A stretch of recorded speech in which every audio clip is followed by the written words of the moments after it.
This day and time. What happened today, years ago.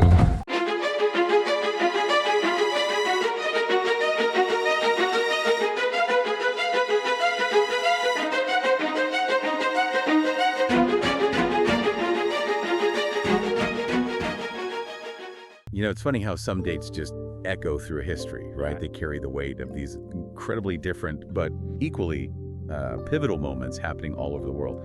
Today we're going to do a deep dive into one of those dates, July 5th. We're looking at 3 really distinct historical events, different times, different places, but they all happened on this specific day. It's kind of a journey across centuries, continents, maybe uncovering some surprising links. Exactly. And our mission here for this deep dive is really to pull out the key insights, the most important nuggets of knowledge from the sources we have. We're talking Venezuela's Declaration of Independence, that's 1811. Then, jumping forward, the Battle of Osan in 1950, Korean War. And finally, Algeria's independence in 1962. The goal is to leave you, our listener, feeling really well-informed, sort of connecting the dots on how these moments shaped their times and, what they can still tell us today. Okay, let's kick things off then. Our first July 5th event, Venezuela, 1811, Declaration of Independence. So, the backdrop. We're talking early 19th century. Venezuela is a Spanish colony. But things are changing. There's this big independence movement bubbling up across Latin America, inspired by the French Revolution, the U.S. Revolution. Right, and Spain itself was weakened. Napoleon's invasion of the Iberian Peninsula, that really loosened their grip on the colonies. Definitely. So what happened on the ground was the colonial government in Venezuela actually gets overthrown in 1810. And that leads to a constitutional Congress being formed. It's this Congress that then votes, and on July 5th, 1811, officially declares independence from Spain. They establish the First Republic of Venezuela. The First Republic. Now, key figures. Yeah. You've got the members of that Congress, obviously, leaders like Francisco de Miranda. But here's an interesting point, I think. Simon Bolivar, who we associate so strongly with South American independence. The liberator, yeah. Exactly. He becomes this huge symbolic leader later. But he wasn't really the main guy on this specific day, July 5th, 1811. That's a really important nuance. Miranda was more central at that particular moment of declaration. And the impact, the significance, was huge. This was the first Latin American nation to declare complete independence from Spain. Complete independence, right. Some others had declared autonomy, a sort of self-governance within the Spanish system, but this was a full break. Yes. And it really marked the official start of a long, drawn-out war for independence, not just for Venezuela, but for the whole region. It lit the fuse, essentially. And get this, kind of a fascinating detail. Spain, well, obviously they didn't recognize the declaration. Of course not. Which leads directly to that war. All right. Actually, that First Republic, it didn't last long at all. It collapsed the very next year, 1812. Yeah, very short-lived. So knowing it collapsed so quickly, what does that tell us about those initial stages? That, the difficulty of actually building a nation after you declare you're free?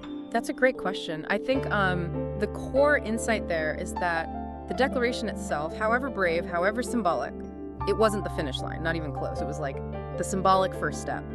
But it immediately showed how tough the road ahead was. Internal divisions, the Spanish fighting back. It really underscores that declaring independence is one thing, but actually building a stable nation, that's a whole different, much longer, much harder process. And success is definitely not guaranteed. Powerful reminder. Okay, let's pivot now. Completely different time, different continent. Our next July 5th event, the Battle of Osan, 1950. Korea. So the context here, the Korean War had literally just started. June 25th, 1950, North Korea invades the South. The U.S. decides pretty quickly to intervene as part of the UN effort to stop South Korea from collapsing entirely, and the first American ground troops are rushed over. Rushed is the key word there, I think. Absolutely. So July 5th, just days into the U.S. involvement, you get the Battle of Osan. Task Force Smith. This is the first U.S. infantry unit to actually see combat in Korea. Yeah. About 400 infantry guys, an artillery unit. Their job was basically to try and slow down the North Korean advance north of a town called Osan. But looking at the sources, what really jumps out is how unprepared they were, how massive their disadvantage was. Can you maybe unpack that a bit? Yeah. Especially against those tanks. Oh, it was incredibly dire. I mean, Task Force Smith was facing a much larger North Korean force, and crucially, the North Koreans had Soviet-made T-34 tanks. These T-34s were pretty formidable for the time, and Task Force Smith, they simply didn't have the weapons to stop them. Their anti-tank rockets, their artillery, mostly ineffective against the T-34s. So they were just outgunned. Completely outgunned and outnumbered. After some pretty fierce fighting, they were just overwhelmed. They were forced into this chaotic retreat, took heavy casualties. It was a brutal introduction to the war for them. And the commander there was Lieutenant Colonel Charles B. Smith, hence Task Force Smith, and of course the higher level commanders who sent them in. The significance of this battle, well, it was the first major ground combat for the U.S. in Korea.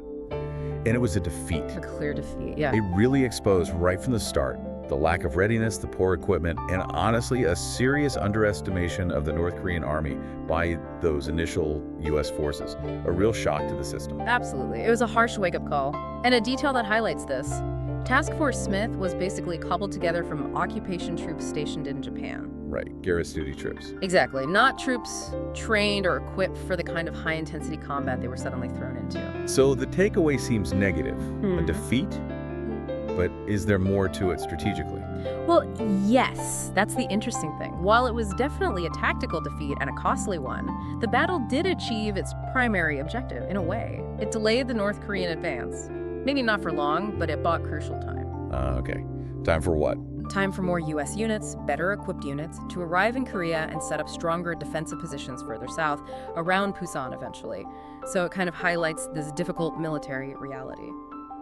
Sometimes, initial setbacks, even defeats, can inadvertently contribute to the bigger picture by buying time or forcing necessary adjustments. It really underscores the cost of being unprepared, though. The fascinating perspective on how even a loss can have strategic value. Okay, let's move to our final July 5th moment. Another story of independence, but in a very different context.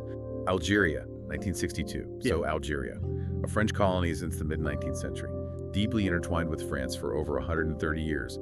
But after World War II, like in many colonies, a powerful nationalist movement emerges, the FLN, the National Liberation Front. Right, and this led to the Algerian War, which started in 1954, and it was an incredibly brutal, long, and dirty war on both sides. Absolutely.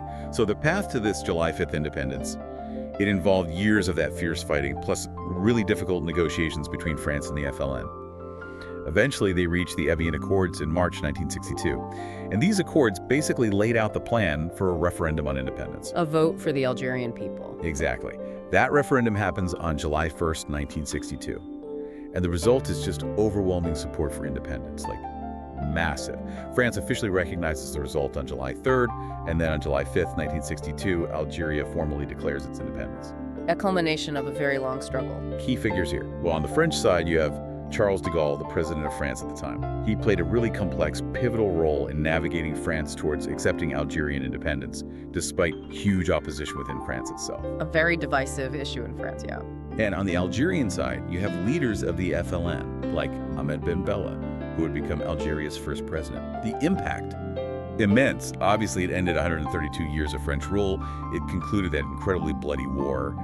But it also had huge repercussions inside France, politically, socially, and it was a massive inspiration for other anti-colonial movements around the world. Definitely. It showed that even against a major European power, independence could be won, though often at a terrible cost. And there's a really poignant detail about the date itself, July 5th. Yes, tell us. It wasn't chosen randomly. The FLN specifically chose July 5th because that was the exact date 132 years earlier in 1830 that France began its invasion and conquest of Algiers. Wow, so a direct symbolic reclaiming of their history, turning the date of conquest into the date of liberation? Exactly, it's powerful. But there's another side to this too. After independence, hundreds of thousands of people left Algeria. We're talking about the French settlers, the Pieds Noirs, but also Algerian Jews and Algerians who had worked with the French. A massive exodus. It really was.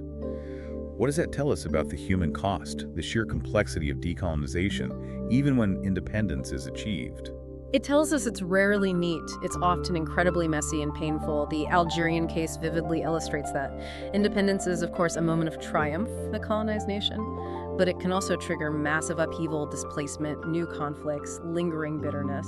The core insight, I think, is that unwinding centuries of colonial entanglement has profound, often tragic human consequences for everyone caught up in it. It leaves deep scars that can last for generations. That's a really important point to remember. So, okay, we've just taken this journey through three very different events, all landing on July 5th. Venezuela's bold declaration in 1811, the U.S. Army's harsh entry into the Korean War at Osan in 1950, Algeria's hard-won, complex independence in 1962.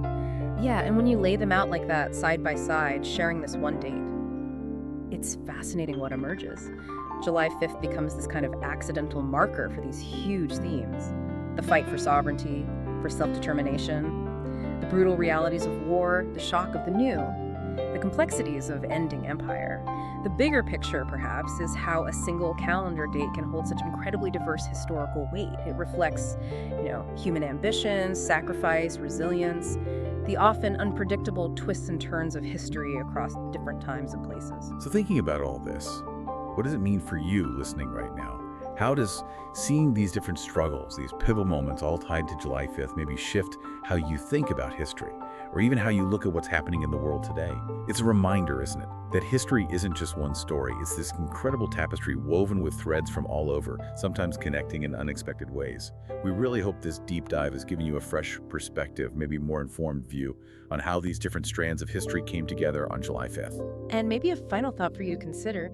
Knowing now how one date like July 5th can contain such different yet equally profound historical moments, what other dates on the calendar might be holding similar hidden layers, similar stories waiting to be connected? How does understanding these specific turning points, Venezuela, Osan, Algeria, deepen your appreciation for the ongoing, incredibly complex story of our world? Something to think about. Thanks for watching. Like, subscribe, and ring that bell for more history daily.